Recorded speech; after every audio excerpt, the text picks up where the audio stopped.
সন্তানদের জন্য আমি এখানে আজকে দাঁড়াইছি।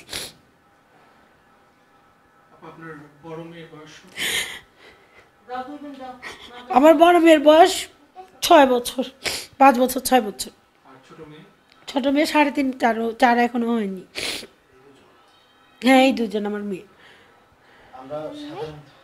আপনারা প্রত্যেকটা গণমাধ্যমে দেখছেন যে আমি আমার সন্তানদেরকে নিয়ে কথা বলছি।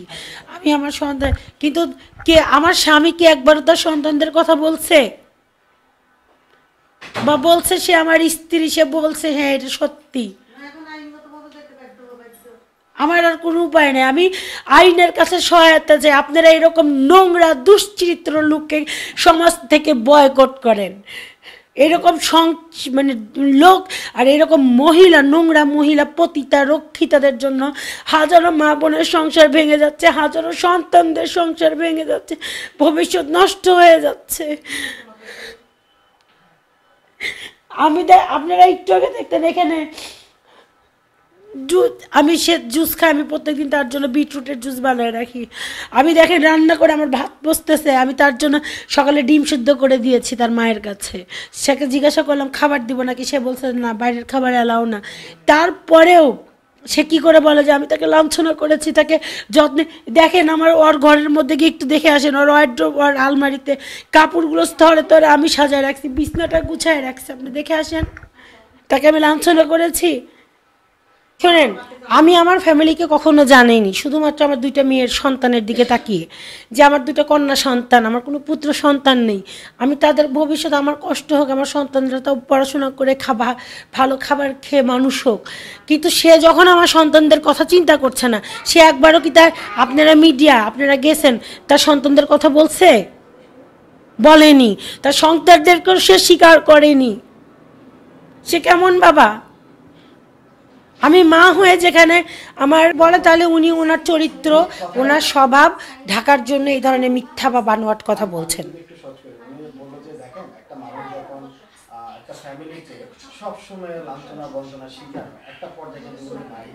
আচ্ছা, আমি ওনাকে কিভাবে লাঞ্ছনা বঞ্চনা দিলাম? আমি যদি এখন বলি, আপনার কথাতে আসি, উনি আমাকে স্ত্রী হিসাবে কোথাও মর্যাদা দেন নাই, উনি আপনাদের সামনেও আমাকে স্ত্রী হিসাবে পরিচয় করাই দেন নাই। আমি আপনাদের সামনে আসবো বিধায় তিনি আমাকে হাইড করে রাখছেন।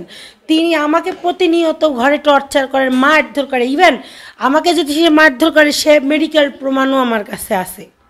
আমার শরীরে এখনও দাগ আছে, আপনারা চাইলে দেখাইতে পারি আমি তার সাথে লাঞ্ছনা বঞ্চনা করছি। তার পরকীয়ার নেশার কারণে আমি প্রত্যেক দিন মায়ের খাইতাম। তার পরকীয়ার নেশার কারণে সে আমাকে ছুরি দিয়ে, বটি দিয়ে, এই যে এখানে বসে আছে আমার প্রতিবেশীর সামনে আমাকে মারতে আসতো। সে আমাকে বলতো কি, আমি তোর সাথে সংসার করব না, আমি 10টা নারীর কাছে যাব, তোকে আমি কেয়ারটেকার হিসাবে বানায় রাখবো। কেন? আমি এতদিন মুখ খুলিনি, তার মানে এই না যে তারা আমাকে যা ইচ্ছা তাই পেয়ে বসবে।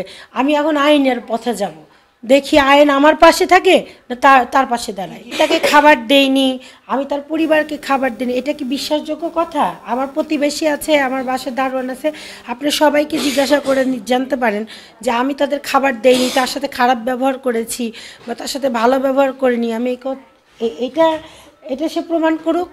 মানে যখন আমি মিডিয়াতে এসেছি, মিডিয়ার মাধ্যমে, মানে সামাজিক যোগাযোগ মাধ্যমে যখন আমার ভিডিওগুলো ভাইরাল হয়েছে, তখন ওনারা আমার উপর চাপ সৃষ্টি করেছেন এবং বলেছেন যে কেন আমি মিডিয়াতে আসছি, আমার কি স্ত্রী হওয়ার দরকার ছিল, ভাইরাল হওয়ার দরকার ছিল, আমার কি বউ হিসাবে প্রকাশ হওয়ার এতই প্রয়োজন ছিল, আমি কাজটা ঠিক করিনি। এবং আমার ফোনে সেটা স্ক্রিনশটও আছে।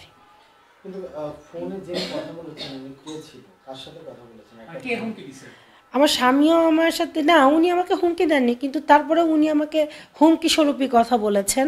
এবং আমার শাশুড়ি মা, উনি আমাকে কিছুটা হুমকি স্বরূপ কথা বলেছেন। আপনি কি বুঝতে পারতেছেন এই ব্যাপারটা কি হবে? ধরেন আপনি আর সংসারে ঝামেলা হবে, সংসার করতে পারবেন কিনা, আদৌ অনেক রকম ঝামেলা হতে পারে। আপনি সব রিস্ক নিয়ে কথা বলতেছেন। হ্যাঁ, যে আপনি কি মানে এইটা বিশ্বাস করতেছেন যে প্রতারকের সাথে আর সম্পর্ক না? না না না, সে যদি ভুল শুধরায় বা আমি বা আমার তার সন্তানদের ভবিষ্যৎ চিন্তা করে বা সুন্দর সাবলীলভাবে এই মানে রক্ষিতা বা পরনারীর আসক্ত থেকে বের হয়ে এসে লিখিতভাবে আমার সাথে সে মানে সুন্দর সাবলীলভাবে সংসার করতে চায়, তো আমি কখনো আমার সংসার ভাঙতে চাই না। আর যদি সে একান্তই আমার সাথে থাকতে না চায়, তখন অবশ্যই আমরা আইনি ব্যবস্থা নিব এবং আমার যত পানা দেনা টাকা পয়সা গহনা গাটি সব তাকে বুঝাই দিয়ে সে আমার থেকে মানে লিখিতভাবে তখন সেপারেট হবে যদি সে হয়। যে নির্যাতন করেছে প্রতিনিয়ত মানসিক শারীরিক এবং তার পরিবার সহ, আমি তার খাওয়া নিয়ে কখনো লাঞ্ছনা করিনি, বরং আমার খাওয়া নিয়ে তিনি লাঞ্ছনা করেছেন। আমাকে দাসী হিসাবে সে ব্যবহার করার চেষ্টা করেছেন, আমাকে সেই স্ত্রীর মর্যাদাটা তিনি দেন নাই।